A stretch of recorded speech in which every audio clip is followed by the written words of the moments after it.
last video, we talked about the different types of acne, as well as some different triggers like lack of sleep, high cortisol, stress, DHEA, and other factors that can make your acne worse. In today's video, we're going to talk about how food choices, food sensitivities, and overall gut health can impact acne. First, let's start talking about food sensitivities and acne. There's certain foods for certain people that when they eat them, it triggers breakouts. Now, the most common culprits are gluten, dairy, corn, soy, and sugar. And sugar isn't really a sensitivity per se, but because it impacts your insulin levels, your blood sugar levels, and is overall kind of inflammatory, sugar can be a trigger for a lot of people. Okay, so let's dive into food sensitivities and acne. Now, when you have a food sensitivity to a particular food, it's going to elicit an immune response. So when you eat the food, sometimes it's immediate, sometimes it's not for a couple days. You might notice that your skin starts to break out, looks more red, looks more irritated, and you can have a lot of other symptoms too. That's the thing with food sensitivities, is they can create widespread inflammation in the body. So for some, they're noticing that their joint pain's worse, their fatigue's worse, their anxiety's worse. It can be very non-specific symptoms with food sensitivities, but acne is one of them for some people. There are food sensitivity tests that you can run to see what your triggers are, but really the gold standard is going to be doing an elimination diet, which is very intensive and it can be a little tedious as well. So that's where you eliminate all of these most common triggers. And if there's other foods you might be suspicious of, you eliminate those too. So you're essentially eating a pretty bland diet for about 6 weeks and you see how your skin responds. If you've noticed, oh my gosh, my skin has improved quite a bit, likely you've identified some of those food triggers and have removed them from your diet. Now, that doesn't mean you have to be off those foods forever. The first step would say, okay, I might be sensitive to 1 or 2 or 3 of those foods that I've eliminated, but maybe not all of them. So after 6 weeks or so, you would start to reintroduce one food group at a time. So you would say, okay, let me have a glass of milk for a few days in a row and see what happens to my skin. If you notice you break out, or you notice you just don't feel well, like you feel tired or sluggish or bloated, that's kind of indicative of probably a food sensitivity for you.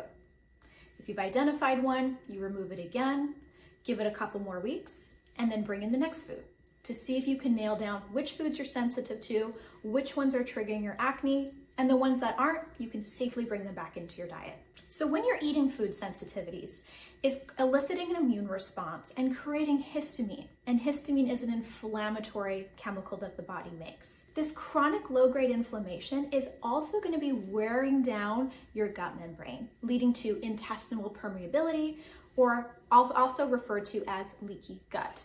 When this happens, that barrier, that junction between those intestinal cells starts to get worn down a little bit. When your intestinal lining is more permeable, or you have leaky gut, that's going to cause issues for a number of reasons. One, it's going to allow larger food particles to enter the bloodstream. I'm not talking about chunks or anything, but if your body's used to maybe 6 amino acids of something and now it allows 12, your body's not going to recognize that and say, oh my gosh, what is this? It must be a foreign invader. Immune system responds, attack, attack, attack, more inflammation. It's also going to allow things like toxins and things that your body is trying to eliminate to enter into the bloodstream and recirculate. More inflammation, more inflammation.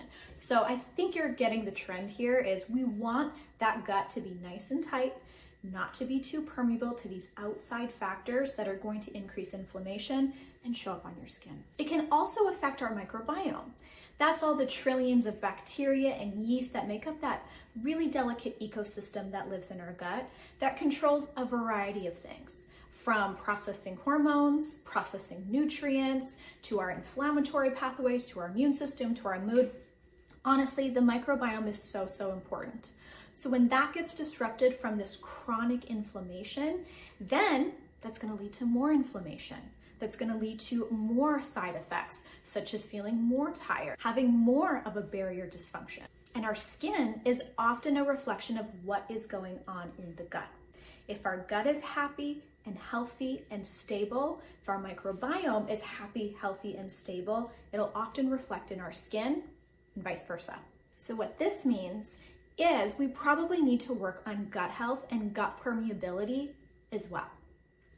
Some of my favorite ways to do this is to, first of all, eliminate those food triggers. You can think of that as basically sandpaper on a wound. So if you're rubbing sandpaper over and over, even if you have the most expensive high-end healing elixirs to heal up your skin, that sandpaper is just going to continue to do damage. So first, remove the obstacle. The second piece would be to provide the body and the intestinal cells with herbs, nutrients, and specific things that can help to heal it up. Some of my favorites here are glutamine. Glutamine is an amino acid, and it is the primary fuel source for those enterocytes.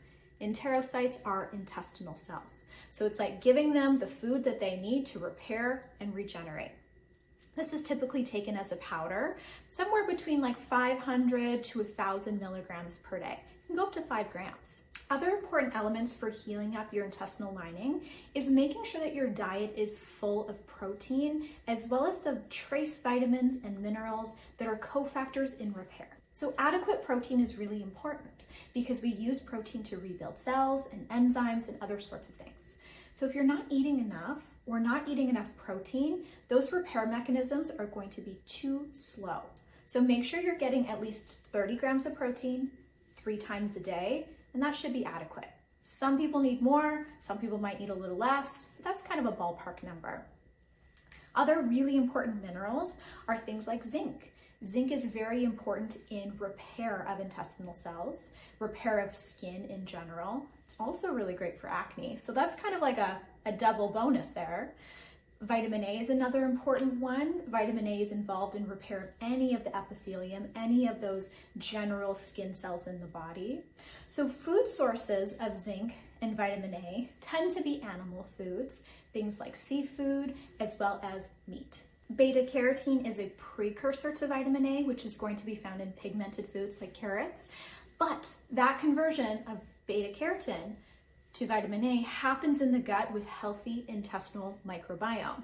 So if things are already kind of disrupted down there, you don't want to rely on your gut microbiome to be effective in that conversion. So you'll want to get that preformed vitamin A.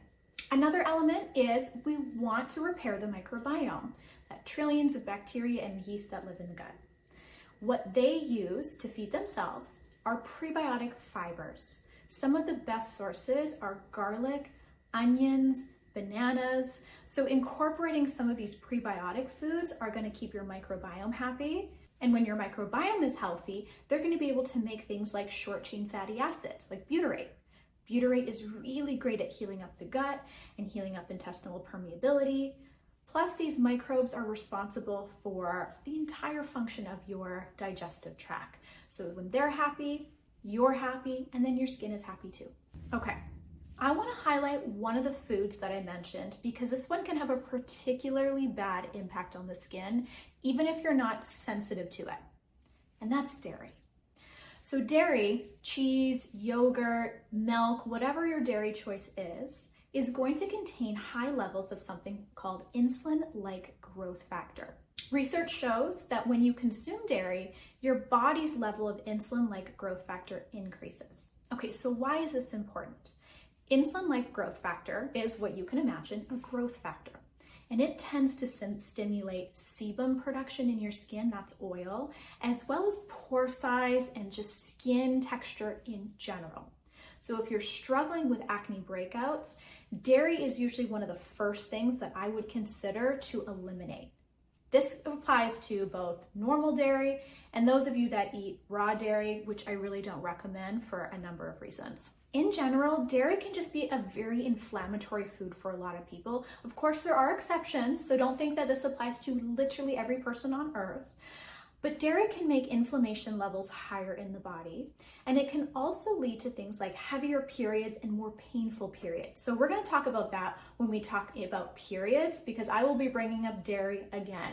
Newsflash, I'm just not a fan of dairy.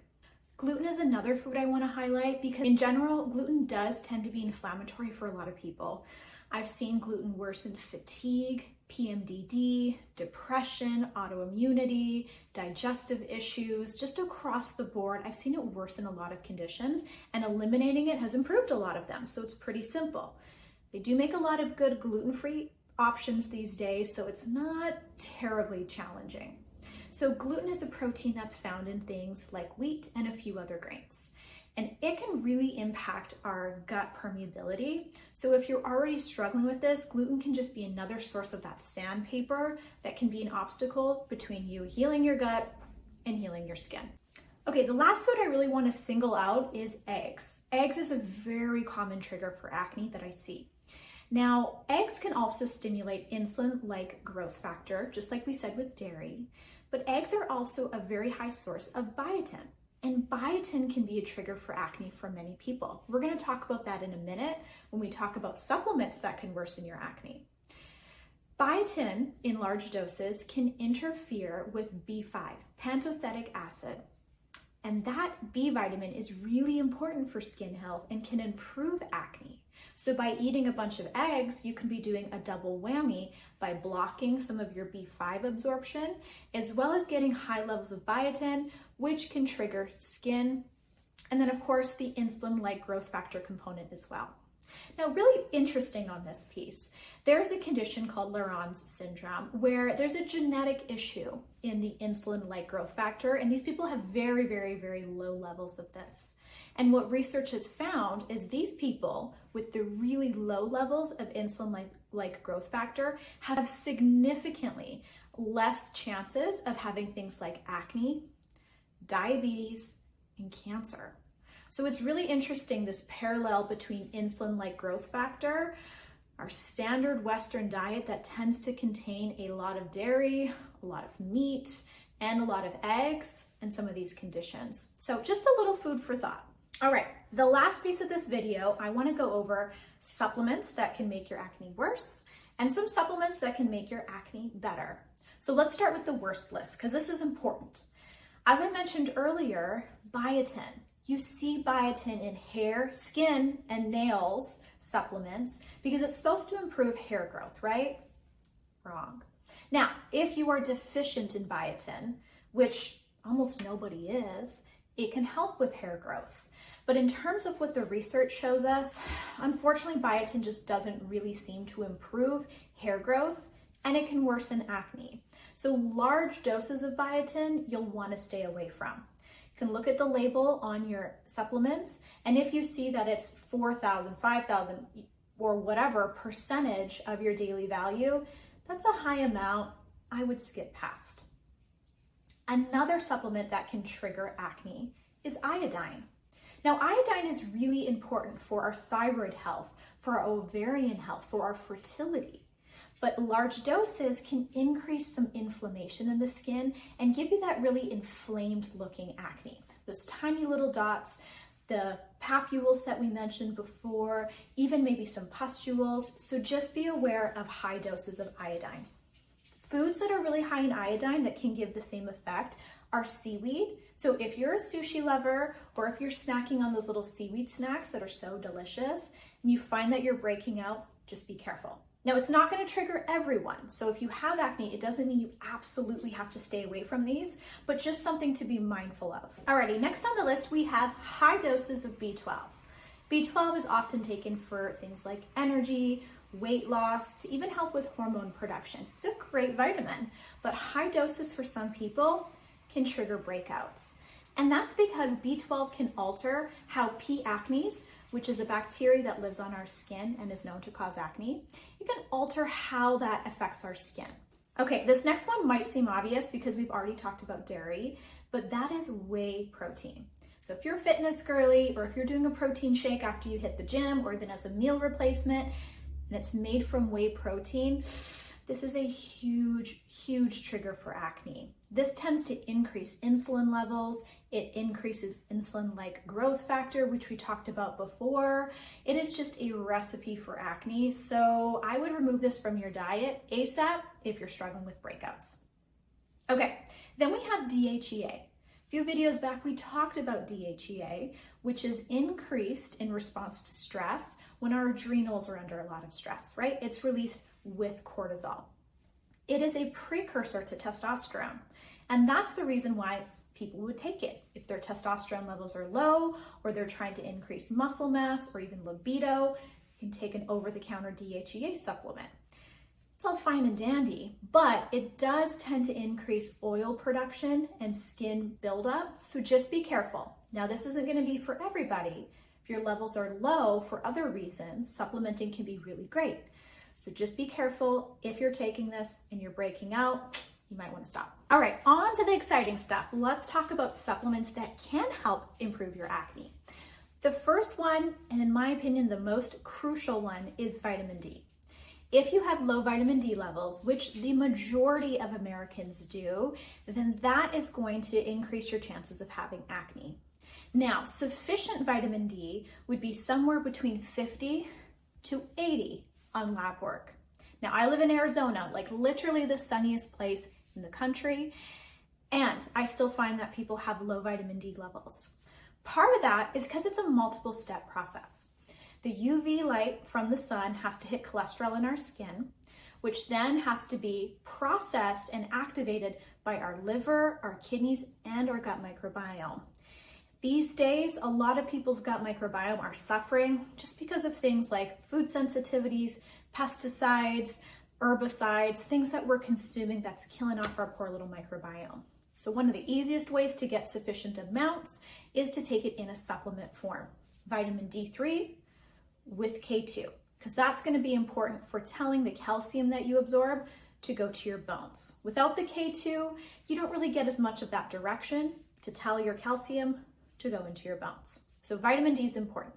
Vitamin D is very anti-inflammatory. It's a huge regulator of our immune system.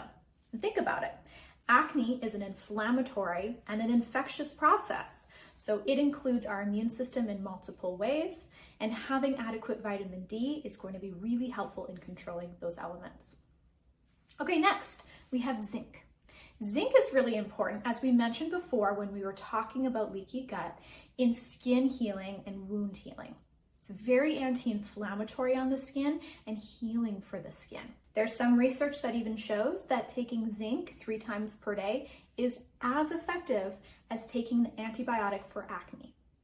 Now, just make sure if you're supplementing with zinc long term that your zinc supplement has just a little bit, like a milligram or 2 of copper, because taking zinc can deplete your copper levels. Now, zinc can scare some people because zinc is a cofactor in testosterone production. So if you're low in testosterone, taking zinc can help to get your levels to be adequate, which is a good thing. But you'd be worried, okay, if I'm taking zinc, is that going to trigger more testosterone production in my body and make my skin worse? The answer to that is no. Taking zinc is not going to push your testosterone levels past physiological optimal levels. So essentially, it's not going to push it so high that then your testosterone's high and you're breaking out. It's actually quite the opposite. Zinc blocks the conversion of testosterone to dihydrotestosterone, which is a more potent form of testosterone right at the skin. So some people just like to convert their testosterone to dihydrotestosterone at the level of the skin, and this won't be caught on lab testing. So if your doctor has tested your dihydrotestosterone and said, no, your levels aren't too high, it's not really going to be reflective of what's happening at the skin. So that's where zinc comes in, and it blocks that so it can help to lower that testosterone-like effect at the skin. So zinc is great. Then we have selenium. Selenium is probably one of my favorite minerals, maybe besides magnesium. They might be tied. Selenium is very, very antioxidant and anti-inflammatory. As we know, acne is an inflammatory process. So selenium can be great for quenching that inflammatory stress. Also supports your thyroid, can help to support your fertility, so many other things. I absolutely love selenium. Selenium is found in really high doses in Brazil nuts. So some people opt for eating a couple Brazil nuts per day to get their selenium. Unfortunately, our soil quality is going down, so I wouldn't rely on just Brazil nuts if you really need that extra selenium. Taking a supplement alongside could be a good option, but everybody's a little different. All right, now I want to talk about vitamin A. Another fat-soluble vitamin like vitamin D. Vitamin A, like we talked about earlier for gut health, is going to be found in protein foods, in animal protein foods. Its precursor, beta-carotene, which our gut microbiome has to convert to vitamin A, is going to be found in vegetables like sweet potatoes and carrots. Now, vitamin A is needed to help with skin turnover and skin healing. As a supplement, it can also help to reduce the sebum that you create. That's the oil. So if you find that your skin is very, very oily and that's what's generating these breakouts, vitamin A can be really, really, really essential here. Now, you might have heard of Accutane. Accutane is a really high dose of vitamin A, essentially. So we know that vitamin A is going to affect sebum production, but we also know that if you take a high dose of it, kind of like what we see in Accutane, it's going to make your skin really dry. Okay, last one I want to talk about is omega-3 fatty acids. In our Western diet, we tend to eat a lot of omega-6 fatty acids. Omega-6 fatty acids are going to be found in all animal products, so meat, eggs, dairy, as well as seed oils. So if you're eating any processed food that contains things like canola oil, safflower oil, sunflower oil, these all have a high level of omega-6 fatty acids. Omega-6 and omega-3 should be in a good ratio with one another. The truth is, most of our ratios look like this. Very low levels of omega-3, very high levels of omega-6. This kind of pushes our pathways towards inflammation. We know inflammation is not going to be great for acne or for your skin or for anything. So not ideal for health, not ideal for acne. Increasing our amount of omega-3s can help to offset some of this. Omega-3 fatty acids are going to be found in fish like sardines and salmon. Also for plant sources, we'll see them in things like chia seeds. So not only do we want to increase our omega-3 fatty acids with increasing those foods, maybe even a supplement, but also reducing our intake of some of these omega-6 fatty acids. The processed foods that contain these seed oils, yes, that means like Lay's potato chips. Not only does getting enough omega-3 help with the inflammatory piece, omega-3 is also helpful for our barrier, for keeping our skin hydrated, youthful looking. So getting enough omega-3 can really improve several aspects of our skin health, not just acne.